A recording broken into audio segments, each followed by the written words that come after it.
е. Ако пък случайно не си разбрал, Репротеин дава 7 ваучера на стойност 1000 лева на пичове и мацки между 13 и 19 години. Обаче има едно обаче, което обаче ти казва, че трябва да си ги заслужиш. Точно ти. Не обектива, а ти. Накажи възрастните с добър пример. Измисли някаква супер яка кауза, която да подобри околната среда. Например, въобще има кефи, че децата в футболка копаят паважа, защото нямат пясъчник. Ще направя пясъчник! Идеята обаче трябва да е реалистична. Нали? Не ще купя еднорог. Когато измислиш супер яката си кауза, запиши едно видео до 3 минути, в което разказваш за каузата си и как ще похарчиш тези 1000 лева, които ти дават, за да я реализираш. Когато си готов с всичко това, направи си една регистрация в reprotein.bg и качи видеото в сайта.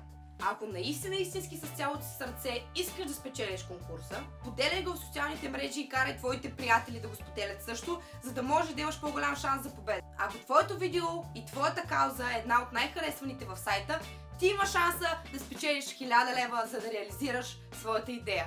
И децата да не копаят паважи. О, това колко яко влезе! И сега вече си ти наред.